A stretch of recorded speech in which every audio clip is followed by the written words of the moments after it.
নমস্কার বন্ধুরা, আজকে মাছ চাষ নিয়ে আমরা একটু ভিন্ন মতামত নিয়ে আলোচনা করব। তো আমরা পুকুরে অনেক সময় মিনারেলস ব্যবহার করি, আবার আমাদের মতামত মাছ অসুস্থ না হলে আমরা পুকুরে ওষুধ ব্যবহার করব না।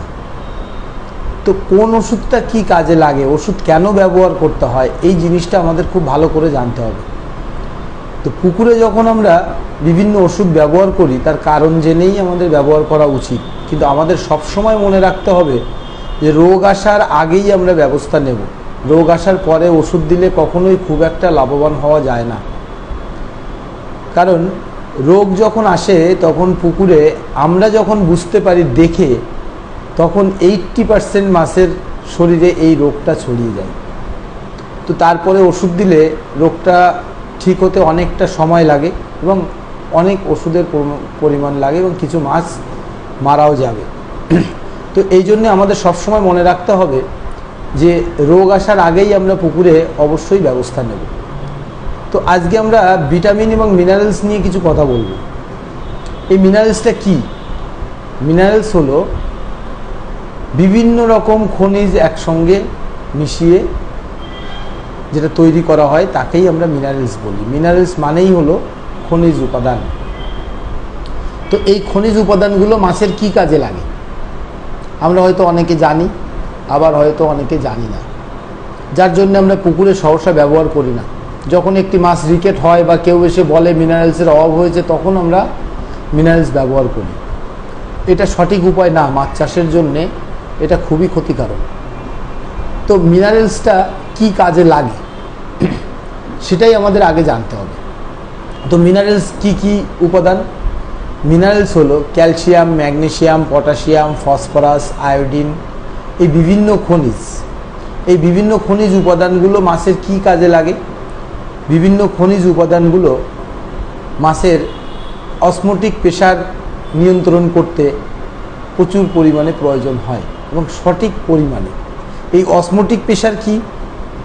অসমোটিক প্রেসার হলো আমরা যেমন হাওয়ার ভিতরে বাস করি, তেমনি মাছও জলের ভিতরে বাস করে। জলের যে প্রেসার থাকে, এই প্রেসারটাকে নিয়ন্ত্রণ করার জন্যে মিনারেলস প্রয়োজন হয়। তো অসমোটিক প্রেসার মেনটেন করার জন্য মিনারেলস প্রয়োজন হয়। আর কি কাজে মিনারেলস প্রয়োজন হয়? ঠিক যে কোনো প্রাণীর মতো বা আমাদের মতোই মাছের যে ভিটামিন, হরমোন, বিভিন্ন রকম রঞ্জক, মাছের পুষ্টি উপাদান, প্রোটিন, এই টোটাল জিনিসটা হজমের জন্যে বা ডাইজেস্টিং সিস্টেমে চালানোর জন্যে, সঠিক হজম হওয়ার জন্যে মিনারেলসটা খুবই প্রয়োজন।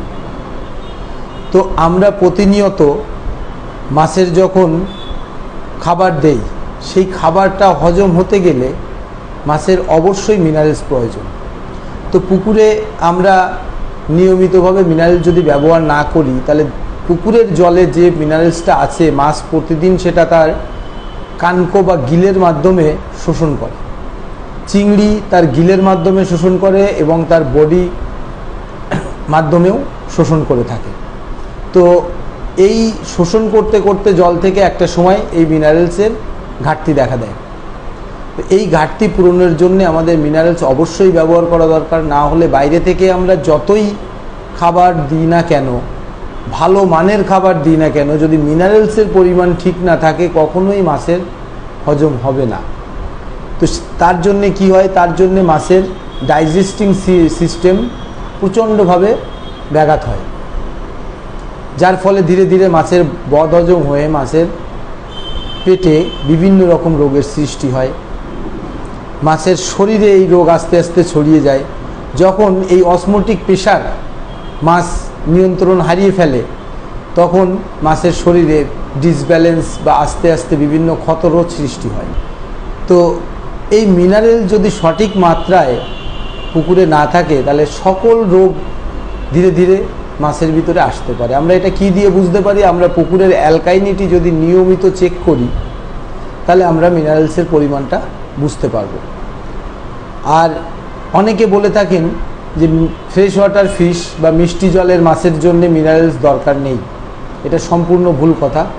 মিষ্টি জলের মাছের জন্যও প্রতিনিয়ত মিনারেলসের প্রয়োজন, তাদের হজম শক্তি বাড়ানোর জন্যে, তাদের পুষ্টি নিয়মিত সুষ্ঠু পুষ্টির জন্যে মিনারেলস ব্যবহার অবশ্যই করতে হবে।